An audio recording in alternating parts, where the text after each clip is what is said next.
So yeah, maybe that's my answer, is they're both the same, but if you're looking to actually turn them into a competitive deck, the easiest path forward is Jesmon. Alright, so the first deck that we got here is going to be the Xros Heart, and we're just going to automatically, I think, put this in tier 1. Ragna, you guys aren't going to like this one. You're not going to like this one. They called me a madman. It has been very much requested that I provide a Ragnaloard deck profile. So I'm doing that today. It does not have the win rate I am looking for. I'm gonna just say that right off the bat.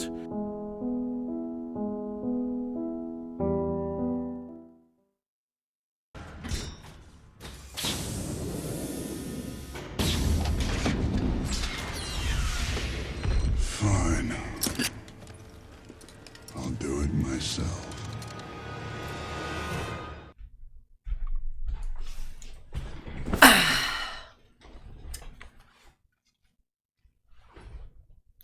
I did it.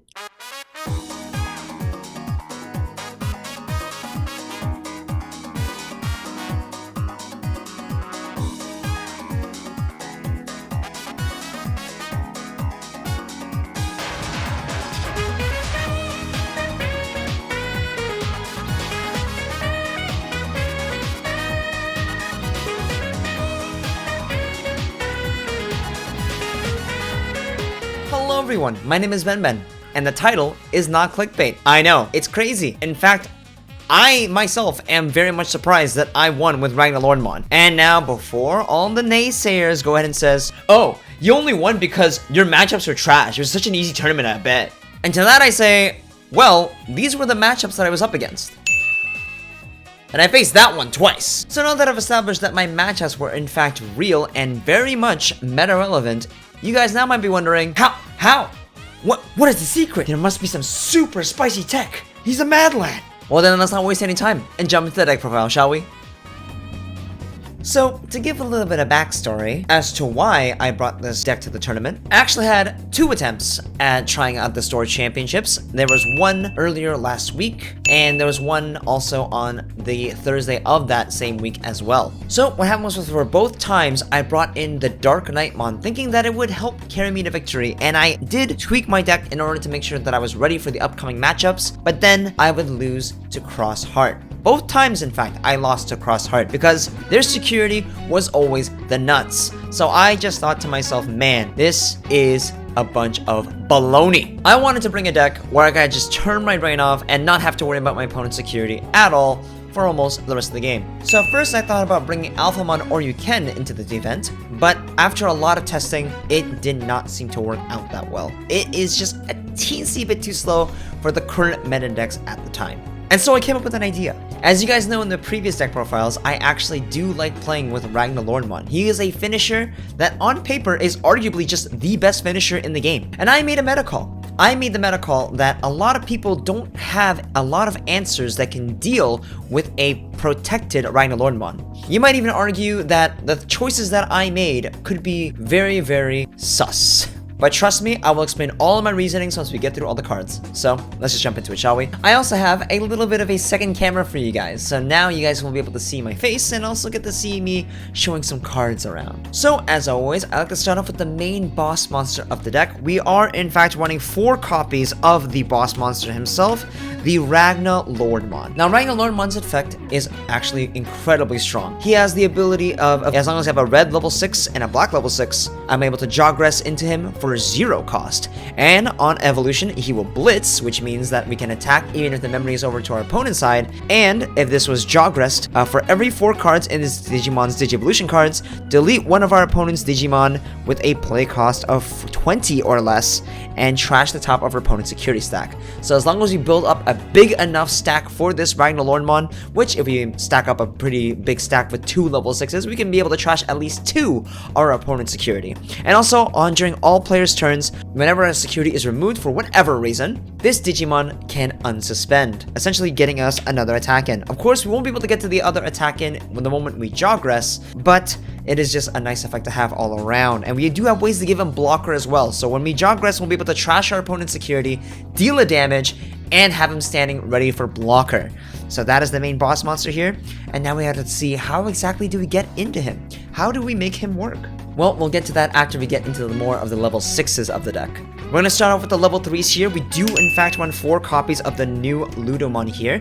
Of course, I'm assuming all of you guys know what it does. It is a trial deck card, but for those of you who don't know what it does, when this comes into play, we get to put it underneath one of our Legend Arms or a red Digimon, and then we get to reveal the top card of our deck, and as long as it says cost 7 or less Legend Arms, we get to call it for free. Otherwise, it goes into our hand. A very solid effect, but also the secondary effect is what's more important here. While you have a Legend Arms or a red Digimon in play, this Digimon will gain blocker. Very important, especially for giving our Ragnaloardmon blocker, as well as a bit of our top end that we're about to see very, very soon. And of course, paired with them, we do in fact run 4 copies of the Zubamon as well. He has the same effect exactly as the Ludomon, except that he's a black Digimon instead, or a Legend Arm still. It's always one or the other with these kinds of cards.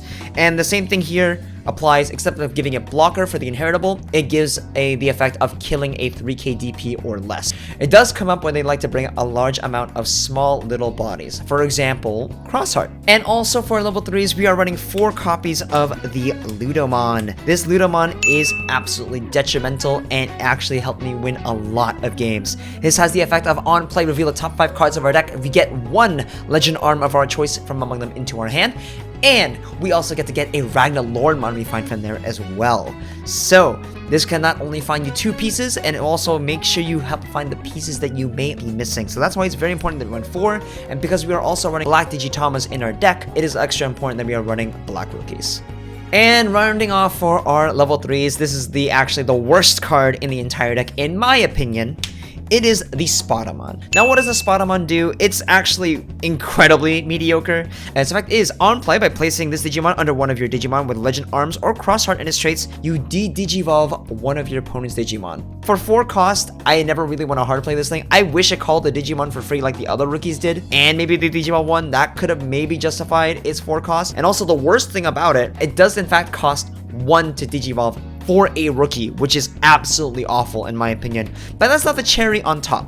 The cherry on top of what makes this card even more unfortunate to play with is the inheritable. The inheritable effect is, when attacking, reveal the top 3 cards on my deck, add 1 Legend Arms or Xros Heart in its traits from among them into my hand, and then put the rest on the bottom of my deck in any order. Now, as you saw, Ragnaloardmon as a deck is a little bit more like a gotcha deck, if I'm being honest. We are relying on random effects like the Ludomon or the Zubamon to try to get lucky in our top checks, and being able to manipulate the top card of our deck would be a lot more better and worth it for a rookie like this, rather than placing the cards that we may or may not need at the bottom of our deck. And that is why it is only a 1 of. The only reason why I even been running it at all is because I'm running 13 rookies, and I'll be damned if I do not see a rookie in my opening hand. So that is what it is for now. Moving on to our level 4s, we are in fact running 4 copies of the zubaeagermon and 4 copies of the tialudomon. The only reason why I'm showing these at the same time is because they have relatively similar effects, except in this case, the zubaeagermon does pop a 5k DP or less Digimon, as long as you put it underneath a black Digimon or a Legend Arms. And the same thing, but red Digimon instead for the tialudomon, but instead of killing a 5k DP or less Digimon, it gives the Digimon reboot. This one comes up a lot more often than this effect, but both of them have their uses. It's more important for me to give my blockers reboot as well, so that way I can not get punished for having my megas swing into our opponent's security. And of course, the inheritables are exactly the same as the Zubamon and the Ludomon respectively, popping a 3k DP Digimon and or giving that Digimon blocker. And also to round off our level 4s, we are running 2 copies of the tialudomon from BT3, or I guess set 1.5 for the English format. It has the effect of when this Digimon attacks, if it's a level 7, it'll be able to de-Digivolve one of our opponent's Digimon by 1. And keep in mind, this is not once per turn. So what this means is that if that Ragnaloardmon has some way to restand, oh wait, it actually does, that's crazy, we'll be able to de-Digivolve twice. And having 10 level 4s will make sure that we are less likely to break. We do have to keep in mind though, it can only evolve on top of black Digimon, so that is very important. My apologies for my camera not focusing there. So make sure that you do not evolve this on top of a Zubamon, because that is actually illegal and you might get disqualified. And that would be pretty much it. And yeah, we only run it just to make sure that we are less likely to brick. It is very, very important that we have a decent amount of ratios because this deck does want to evolve all the way from rookie to mega, unlike the other decks in this meta. Now, we get into the actual bulk of the deck. We are running into our level 5s. Now, we do run 4 copies of the new Duramon. This new Duramon is absolutely crucial and has helped me win so many games with it. It is a very simple effect of when this Digimon would Digivolve into a Black Digimon or Legend Arms, you can reduce that evolution cost by 1. Now keep in mind, whenever we would evolve into a Black Digimon, not necessarily only Legend Arms, we can also reduce it by 1, which we'll get into when we get to the spicy text of this deck. Like all the level 5s that were introduced in this trial deck, it has the inheritable effect of end of turn, you may DNA Digivolve this Digimon and one of your other Digimon into a Digimon card in your hand for its DNA Digivolution cost, or I like to call it Jogress. Everyone calls it Jogress because we're weebs, okay? I'm sorry, fight me. But it is through cards like this is how we're going to be able to go into that Ragnaloardmon when our turn passes and blitz at our opponent while also trashing our opponent's security. Which also means we have to swing at least with our level 6s first, get some value off that way, and if we just bring them low enough, we'll be able to pass our turn, but in reality, that will trigger the Duramon effect, and then we'll get the Jogress into the Ragnaloard, trash the last of our opponent's security, and swing for game. We also run 4 copies, of course, of the new Raijiludomon. I haven't had his main effect come up, but it does have the main effect of, during the opponent's turn, this Digimon cannot be deleted by our opponent's card effects. That is in itself is a very strong effect. Unfortunately, the main removal of this current meta is a lot of minusing and or freezing. So unfortunately, this effect didn't come up a lot in this tournament, but we still need to run it at 4 because it has the same end of turn inheritable effect. At the end of your turn, you may DNA Digivolve this Digimon using another Digimon as material as well. And to round off our level 5s, when that is correct, we are running more than 8. We do in fact run 11. We are running 3 copies of Raijiludomon. Actually, if you don't like the Spadamon very much, you can also put this at 4. I hate Spadamon that much. I know. Fight me. Now, his effect is incredibly simple. It's the same thing as the tialudomon that we showed you before at level 4s, which is that when attacking, if this Digimon is level 7, we can de-Digivolve our opponent's Digimon by 1. That is very important because 1, we need black ultimates, which is going to be explained why we need black ultimates more than our red ultimates when we get into our mega slot. Every time our Ragnaloardmon swings at our opponent, we'll be able to de-Digivolve our opponent's Digimon by 2, which means also if it restands, we can also de-Digivolve it by 2 again. Incredibly powerful in terms of slowing the game down and putting it in your favor. And now, we're gonna get to the actual meat and potatoes of the deck as to how we can make Ragnaloardmon work. We're gonna start off with the main level 6 of the deck, which is 4 copies of the Durandamon. Now, Durandamon's effect is incredibly powerful, and it's only just a trial deck card, which is absolutely insane. So, for those of you who aren't aware, he has the effect of, when attacking, you may reveal the top 3 cards of your deck. You may call 1 cost 7 or less Legend Arms, so among them 4 free. So, potentially we're going to be able to get ourselves one of our 11 ultimates out there for free, which makes us one step closer to building the Ragnaloardmon, because remember, after we get our ultimates out, we can then evolve that ultimate straight into a Mega, and then go into Ragnaloardmon immediately. And also has the other effect of, when one of your effects places a Digivolution card under this Digimon gets 3000 DP and security attack +1. Not often did I manage to get this effect, but when I do, it is able to swing for a lot of damage. And surprisingly, this can give me some surprise kills as well. It also has the inheritable effect of, while this Digimon is Ragnaloardmon, it doesn't activate security effects on option cards it checks, which means that anything nasty your opponent might have in security is most likely not going to work, like Sunrise Buster, Blazing Memory Boost, Ice Wall, Hammer Spark, I don't know, you name it, he can deal with it. This actually didn't come up that much in this tournament, but that was also because I was judging based on what was the game state of what I was up against. Some people don't run 4, but this is the part of where I disagree with most people's lists. A lot of people like to play the Bryweludramon, allowing you to trash our opponent's security even further, so that way when we would go into our Ragnaloardmon, we're most likely to be swinging for game. Except there's a problem with that. He can only evolve on top of black ultimates, which might be the reason as to why we run so many black ultimates here, but I'm opting not to do that. I made the significant meta call in this tournament that a lot of people's removal is going to be reliant on our opponent's Digimon. Because at most, what most people on average can kill, let's say for Xros Heart for example, would be from a Sunrise Buster. But now the Sunrise Buster, they can usually cheese things out like minus X amount, but just enough for that way they call an Akari, they can then call a Dorulumon, which will then delete the Digimon with the last minus 3k DP. But that is exactly why we run 4 copies of the new bryweludramon introduced in the trial deck as well. These cards are honestly incredibly strong, which makes me extra surprised when not many people were running it. So, for those of you who aren't aware what he does, he has 2 effects. The first effect doesn't really come up that often, which is when one of your effects places a Digivolution card under this Digimon. This Digimon cannot be deleted and cannot be bounced by your opponent's card effects until the end of your opponent's next turn. I wish it stopped reducing DP as well, but obviously we can't have it all. So the main thing we use it for is on evolution, reveal the top 3 cards of our deck. Then we get to play 1 Legend Arms that has a play cost of cost 7 or less for free. So potentially we'll be able to get ourselves another ultimate. As you can see, both of the Legend Arm Megas have ways to get ultimates onto the board, and that is exactly how we are able to snowball into our Ragnaloardmon oh so quickly. But that wasn't the part that made this card honestly the MVP of the deck. He has one very important ability here, which is during your opponent's turn, while this Digimon is Ragnaloardmon, it is unaffected by your opponent's Digimon effects. As I said before, a lot of people's removal is reliant on opponent's Digimon. Even DeathX can touch this. And also keep in mind, because unaffected by your opponent's Digimon, not even Blue Flare can freeze it. So that means that Ragnaloardmon, once it's out, they're gonna have to have some crazy options, which a lot of decks these days are just running straight gas most of the time. And as a result, they don't have an answer for the Ragnaloardmon, and usually, as the Ragnaloardmon sticks around for 1 turn, it is usually game over. And now, we're not done with our level 6s, we are running more level 6s. We don't run not 1, not 2, but 3 Blackwargreymons. That is correct. This was a significant meta call.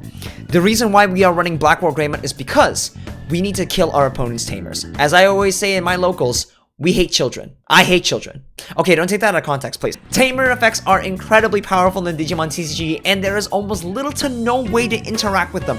So, having Blackwargreymon on the field is important, incredibly important, to make sure that we can slow our opponent's game plan down while we are slowly progressing into a Ragnaloardmon finisher. Now, that's not the only reason why I run this card. While I was testing with multiple forms of Ragnaloardmon, there is in fact times, plenty of times in fact, where I would have not enough Megas in my hand. There's nothing worse feeling than having a Ragnaloardmon in your hand and only 1 Mega on the field. That is why we are opting to run 11 Megas, so that way as we are Digivolving, it is just getting even more likely to just get our Megas and make sure we joggress as soon as possible. And there's another reason we run the Blackwargreymon as well. Remember when I told you that all the Legend Arms have the effect of, if this Digimon is a Legend Arms or a red or black respectively. Well, need I remind you that Blackwargreymon counts as both colors? Exactly. See, because he counts as both colors, not only can we evolve on top of any of our ultimates, so it doesn't matter what ultimate we call, we'll also be able to bring him out relatively for cheap, or even give him blocker, or have the ability to pop a 3k DP or less Digimon. So, having that is incredibly powerful, and remember, if he has blocker, when an opposing Digimon is deleted, he does unsuspend, which means he could potentially block twice. Now, in the meta of Xros Heart and or Blue Flare, a lot of this meta in general has a lot of small bodies poking at you. So by having the Blackwargreymon on the field, we can slow our opponent down immensely. It is huge how much value Blackwargreymon brings to the table. And that's not all. Because he counts as both colors, never again will you ever be stuck with, darn, I have 2 Mega Digimon that are of the same color. If only I had a black Digimon, if only I had a red Digimon to just go into this Ragnaloardmon. Well, Blackwargreymon will always count for both, and so that way we can always go into him whenever we need him. Or if we're just missing a color, and he's just that versatile. And that is why we run him at 3 copies, just so that we can go into Ragnaloardmon as often as possible. And finally, to finish off the deck, because this deck's worst matchup is in fact the Jesmon, we don't really have anything to deal with our opponent's wide board. We run 1 copy of the deathXmon. Now, honestly, if you want to go for a more budget option, you can probably replace this with a Congo. It is totally fine. I had this deck never come up in the entire tournament. Also, to be fair, I didn't face against a Jesmon player, but even in decks that potentially wanted to swarm, I had no reason to go into this because I would have honestly just rather been evolving in general. And that would pretty much round up the deck profile. That is correct, ladies and gentlemen. We do in fact run no copies of options whatsoever. This deck is in fact straight gas. And why would you think I would do that? It's actually quite simple. You see, in this meta, a lot of strong tamers and or option effects do in fact exist, and they're going to be spending a lot of time to try to progress and make their way to try and kill you as soon as they possibly can, but they have to set up first. So how does Ragnaloardmon set up? You could play the new option card that was released in the trial deck. That card is absolutely terrible. You are literally going to be spending 4 memory after you have red and black already on the board somehow, which is already tough enough, to measly call a single ultimate on the field, when in reality, you could have just been spending that memory, building all the way up into a mega, and then you can snowball that way. We are running no tamers and no options at all in this entire build. And the reason why is because we have so many gotcha effects. You saw it from the Ludomon to the Zubamon, even the Durandamon and the bryweludramon respectively. These all call Digimon, and there is nothing worse feeling than when you check the top X cards of your deck and it's not either of those things. Because at least at worst case scenario, for these ones, when they miss, they will add that card to your hand, and if it's a Digimon, because it is going to be a Digimon, it could be very well the missing piece that you're missing, because this will always call you either an ultimate or below, or just get a mega into your hand.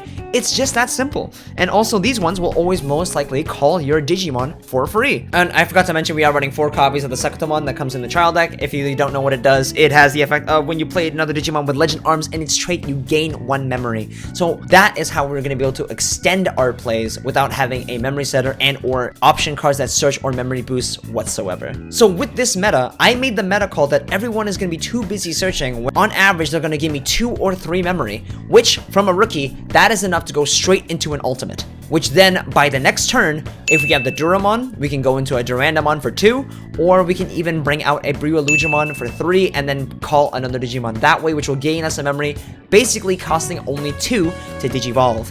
So with that, we'll be able to make sure that we can go into a Ragnaloardmon as soon as humanly possible. And once Ragnaloardmon's on the field, they honestly don't really have much of an answer.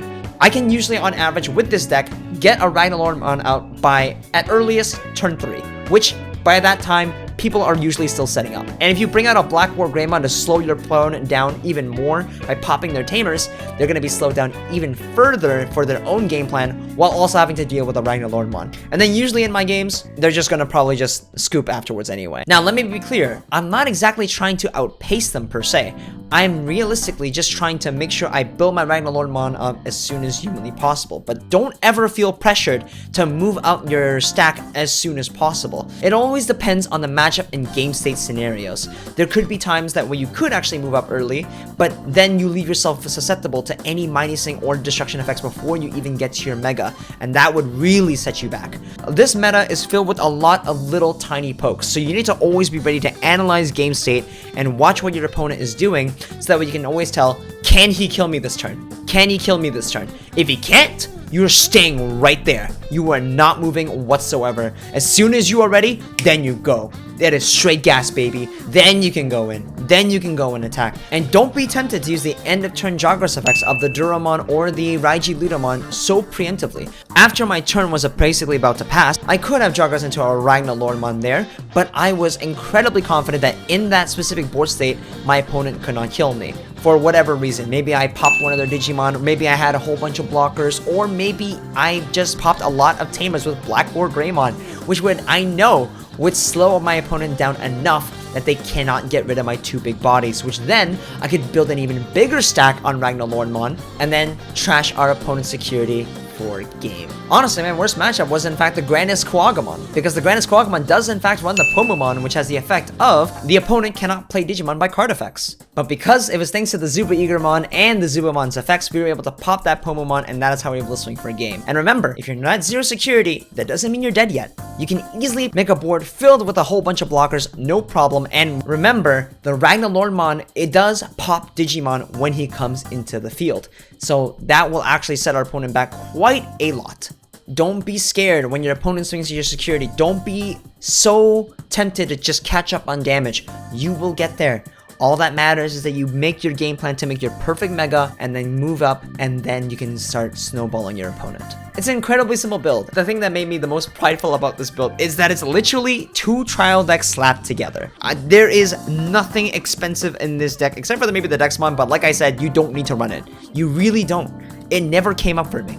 Maybe if you face all Jesmon players in the entire universe, then sure, maybe you should be playing Dexmon. But in reality, everyone will be playing Dexmon. So, in conclusion, it took a huge meta call, a lot of game knowledge and understanding of board state, and a little bit of luck. Even Ragnaloardmon could take a shot challenge. It's honestly a really, really fun list. And honestly, in the thought process of building it, it was kind of funny. Because a lot of the times I was playing Tamers, and I was playing options, but every time I would play an option or a Tamer, I would lose the game. Because I was essentially skipping a turn, giving my opponent more chances to set up when I clearly could have just been evolving normally and just going all the way up into a mega. Those options could have very well just been more Digimon and or more pieces to get what I need for my Ragnaloardmon play. And that's honestly the story of it. That's just how the deck came together. Now, I could give you a little bit of a combo tutorial on how to play with the deck, but honestly, it's actually a whole lot of RNG. It's literally as simple as just evolving from Rookie all the way to Mega, and then judging board state on how you want to play out your turns. It's that simple, really. And like everything, you will only get better with that with practice. So, that's gonna be it for me. Hope you guys enjoyed the deck profile, all you fellow Ragnaloardmon enthusiasts, and I'll see you guys in LA, because I'm going to Nationals. Bye-bye, everybody.